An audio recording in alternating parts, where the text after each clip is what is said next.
Hey guys, it's your Deborah, student singer, songwriter, and anything else in between, and welcome back to my channel. First of all, before we start anything, I just want to say thank you guys so much for 30k on my last video. So thank you guys so much for watching and subscribing as well. If you haven't subscribed, subscribe. Today we're going to be talking about one show that I've been waiting for, and just like that. So if you guys don't know, or actually y'all won't know because this is the first time I'm saying it out loud, Sex and the City has been one of my favorite shows since I was little. Okay, did I watch it at an inappropriate time for my age group? Yes. And if anyone is younger than 18, please do not watch it. Literally, don't do that to yourself.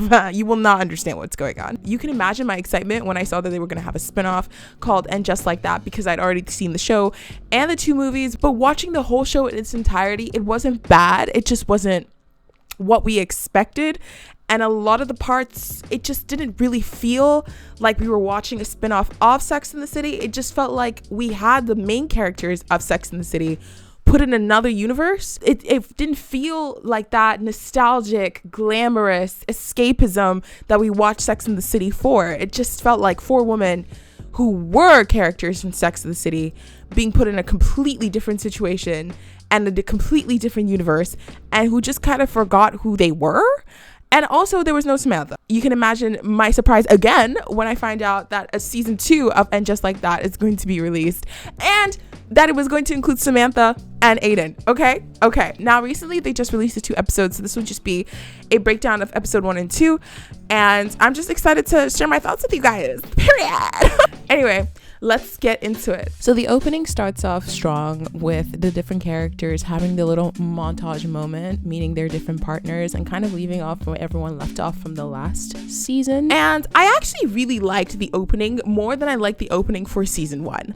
I personally think that the opening gave a little bit, it had a little bit of that Sex and the City, not necessarily from the show, but rather from the movies. And Just Like That are much more closest to me than the original show and the spin-off shows, if that makes sense. Like the cinematography and the videography and everything that's included feels more similar to the movies than it does to the actual show. It becomes very anticlimactic very quickly when you get the scene with Carrie and Franklin together. And may I just say, the scene is abysmally awkward.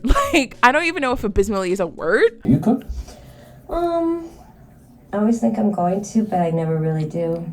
You know, a piece of salmon here and there. That's literally all they talk about. Like, literally just salmon and food and cooking and how Carrie can't cook. I can't make this up. The two try and talk in bed, and Carrie realizes slowly that they don't necessarily have that much interest between themselves. It lacked something, and we find out why. Because Carrie does not necessarily want to invest herself emotionally in this relationship. She only sees it as a casual fling, and that's that. As they're going through the motions, they're talking, and honestly, at this point, I'm not gonna lie to you, my interest was waning a little bit. You know, I was like, okay, what is the point of you? What is the point? Carrie gets on the phone with Seema, and they talk about the fact that they have all been invited to the Met Gala and their prospective looks. Kind of feels like Seema is a sort of Samantha adjacent. She has that same aura and essence of the lover, which Samantha is. I will say, I do love Seema. I like her vibe. She brings something a little bit different to the show. I don't know why. I just thought I'd put that in there. Later, the episode continues with the different perspectives, and Miranda is, of course, continuing her relationship with Shay, and she gets into this weird, like, egg situation, which I thought was funny for like a hot minute, and then I got concerned for a hot minute. Miranda is having a conversation with Nya on the phone about trying new things, spicing up her relationship with her husband, which I only have 2 opinions about Nya's relationship. It's either I don't care or I hate this for her. There was no in between. Sometimes I dead ass don't care, and other moments I'm like, I hate this for you. Please find a new love interest, even though you're married, and I don't actually support that. Please do. This is terrible. Shay has a new project that they're working on, they're very excited about, and they have some qualms. I don't really care about Shay. I'm so sorry. It's not working for me. The girlies get prepared for the Met, and this scene I actually do like, and I have some opinions on the fashion later on in this video. I will say I do love Anthony, and I do love his back and forth with who he calls Black Charlotte. I love their back and forth. When they argue with one another and they fight one another, I'm like, yes, bitch, give me more content like this. I love it. I love it. It's so refreshing. We cut back to the podcast where a caller calls in, and basically her situation there is that of Carrie's and Franklin's situationship. I will say about the podcast that I do like this format that they're going with, because it's truthfully unrealistic in 2023 to still have a columnist who's still making money without having to do some form of social media. I do like the fact that they are addressing that in this new age and time, people do listen to podcasts more, and there's no more columnists really making bank like that. And I do like this format of having people on the show listen to the problems and she can answer them. Is she the best person to give advice? I don't know, but I do like this for her. I will say one big problem with the episode that I already have is, and just not in the episode only, is the lack of Carrie's inner dialogue. And I don't understand why they decided to remove that and why we only get the one sentence and just like that, I did this. Like, no. At the beginning, when she starts writing and she starts talking about relationships and how they're defined to her, like, girl, what happened to actually thinking up in here? Like, that's the literal fun part of Sex and the City. You get to be in Carrie's mind and question her thoughts. And it's kind of like the showrunners forgot that that's super important and just kind of like left that. And they were like, oh, at the end, let's just put something for the fans. No, the whole reason why we were immersed in Carrie's world is because you could hear some of her thoughts while she was writing her column. Why would you take that away from the show? It doesn't, like, it's the one minimal thing that is actually quite missing in the show. And it's one of the parts that I beef with, because what? Like, girl, why? What? Whoever made that decision to get rid of the voiceovers, it shows that it is lacking, because I don't know what's going on in Carrie's head. Yes, you could zoom into the screen to show me what she's typing, but how am I supposed to relate with that? Like, you know what I mean? I don't know if anyone else feels this way, but the lack of inner monologue is just... it shows. The biggest conflict is that Carrie gets a new woman to design her Met Gala dress, but it ends up being a disaster, and that's kind of the essence of the episode, is focusing on the Met. This is just the recap, but I'll give my opinion on this later. The outfits are giving definitely more, and I think they definitely listened when it comes to the wardrobe, because the wardrobe the last time, what was that? I don't know. The first episode starts with some new Carrie looks. Carrie is embracing this more muted, toned down look, which is, I mean, you could say it comes with age, but girl, like, I miss the era of Carrie's outrageous outfits. You know what I mean? The iconic newspaper dress, just the wildest outfits that she used to have really used to make the show. And it kind of feels like Carrie has been muted and toned down a little bit as with age, which is normal, but also kind of disappointing. Does that make sense? Okay.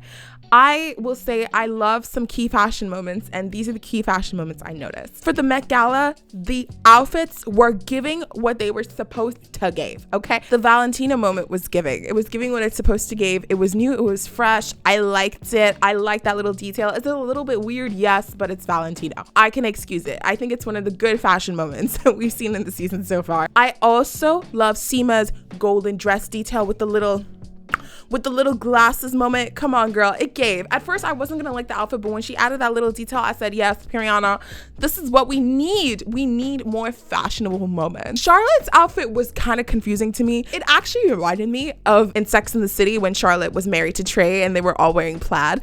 It didn't really make sense why she went with this, but for Charlotte's character, it was kind of out of pocket. I don't hate the look. In fact, I thought they were going to do something with the corset and make it like a long sort of situation, but I don't know if it really fits Charlotte. It wasn't really fitting Charlotte's aura and the natural fashion choices that she makes, but it was a cool outfit to watch nonetheless. It just wasn't really giving for Charlotte. If Carrie had worn something like that, I would have been like, okay, Carrie is an out-of-pocket girly. She loves wild shit. Of course, like we support. But for Charlotte, it felt kind of a little bit out of character. But I digress. One thing I do appreciate more towards episode 2 are Miranda's outfits. Miranda's outfits throughout season 1 bothered me and they made me angry, because it's like the show kind of forgot that Miranda was also a fashion girly a little bit during her time. Were her outfits more minimalistic and simple? Yes. But they kind of just forgot her season and her color palette, especially when she had gray hair and she was wearing that dress. In the first episode of season 1, I was like, girl, what is this? What is going on, child? Miranda starts having better outfits, which I guess I can attribute to the fact that they're trying to say that she's doing a new thing and she's trying to be more bold, and therefore you can see that in her outfits and mirroring that in her outfits. Because in one moment she has this red hair and this red and orange combo, which actually suited her more than a lot of the combos she was wearing beforehand. When I saw that, it stood out to me because a lot of the outfits were not giving. But I also think like they kind of forgotten Miranda's essence a little bit when it comes to her character. Now, I know that Miranda said that she was a corporate lawyer for the last 30 years, and that explains her more boxy, formal outfits, all black looks, and then when she was home, just simple t-shirts and simple t-shirt and jeans kind of look. But I really do miss that era of Miranda wearing more suits. I think it fits her frame-wise.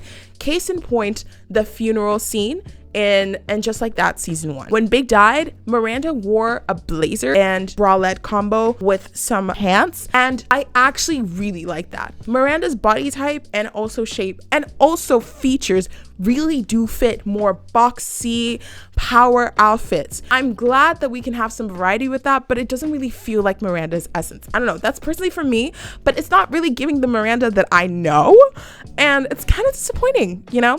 In the first episode, it's also alluded that, I forgot the guy's name on the podcast actually, but his wife was going to do, that's how much I didn't remember the podcast, I'm so sorry. His wife was going to create a dress for Carrie. And my question is, if you saw that piece of material come into your home that looked like a bed sheet, I'm so sorry, if that was me, I'd be like, girly, you are not gonna use that on my body. That little like wrap thing looks like a bed sheet. It looks like my bed sheet. It looks like my duvet cover. How? I'm sorry. And I know what you're gonna say, like, Deborah, she didn't wanna be mean to her and she wanted to trust the process. No, bitch, not to the Met. If you come into my house with a bed sheet, immediate out. And I saw that Carrie was, of course, trying to be nice and super supportive because she believed in her. But girl, when they zoomed out into that like wannabe corset moment with like string, nah, I'm sorry, I was out. Are you kidding me? That shit was so funny. That shit was so funny, for real. Like, I was cackling when I saw that back, okay? And I mean, I was even a little bit worried, like, Carrie, what are you gonna wear to the Met? When she pulled out the old wedding dress, I said, okay. It was a nod to the movie. It was a nod to the original Sex and the City. I like it. It's just, I don't know. But I feel like Carrie is such a fashionista. She could have had something in her wardrobe.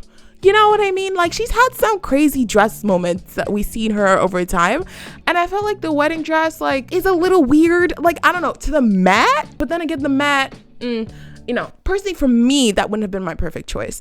Like, Carrie has had some ball gown moments. Remember that dress that she wore when Alexander Petrovsky, right? And she had like the feather details and shit. That would have been a dress for the moment. But I would have replaced it with a different color cape or something. Or like, you know, gone with the whole veiled beauty or done some, veiled beauty detail around her face. Some like, whatever she wanted to do, done that. Giving like gothic bride, but also elegant and want to run with the street with it. You know what I mean? Like, I would have done something completely different. Hair would have been elaborate with that dress. For me personally, I would have gone with that dress. But I don't know. But I feel like Carrie's wardrobe has just been so iconic. There's more than just her wedding dress. You know what I mean? Anyway, so let's talk about characters and how I feel so far. Carrie, I sometimes feel something for her, but then I sometimes don't. You know what I mean? I have a love-hate relationship with Carrie. I do. This season, she's definitely more tolerable so far. I'm okay with her. I'm okay with some of her decisions. And I do acknowledge the fact that she's trying to weather a new relationship with Franklin.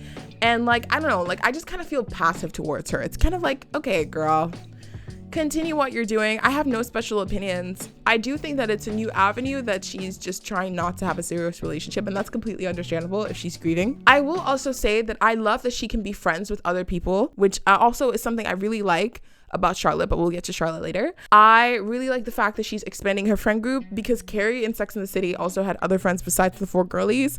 The 4 girlies can never be replaced, but it's always really refreshing to see her hanging out with a new character each time around. I do like that. I will say, I do like that whole aspect of them integrating more into real life and also having a more diverse group of friends. Like, I appreciate that. Carrie's just Carrie. Like, I have no comment on her. Miranda. Personally, for me, I hate how they've done my girl Miranda. I do. And I will go into a full rant about Miranda, because I really think that they've done her dirty with this whole entire show. I really love Miranda, and maybe it's because it's the law student in me, but like, Miranda was one of like the characters of reason in Sex and the City, right? And when she now started having an affair with Shay, and, you know, she broke up with Steve, I was just like that doesn't sound like a Miranda thing to do. Also because in Sex and the City, in the movies, we had this moment where Steve cheated on Miranda and she still decided to forgive him, you know, and you could say obviously people change, marriage develops, and sometimes you get bored and sometimes you get tired, and I'm not a married woman, so I cannot comment on that. But I will say that this whole entire character arc doesn't really feel like Miranda. I don't know, it just feels like the Miranda that we know from Sex and the City was just so happy with Steve. She really just adored the simplicity that Steve gave her from her own personality. That was like the kind of the whole point that why they were together and they had a kid, and everything that happened in season 1 just felt so abrupt. Even if you were gonna go with a different storyline of Miranda finally leaving Steve, like, build it up, you know what I mean, and build it up with something that makes more sense. It doesn't feel very practical for Miranda because Miranda is the most practical out of everyone in that group.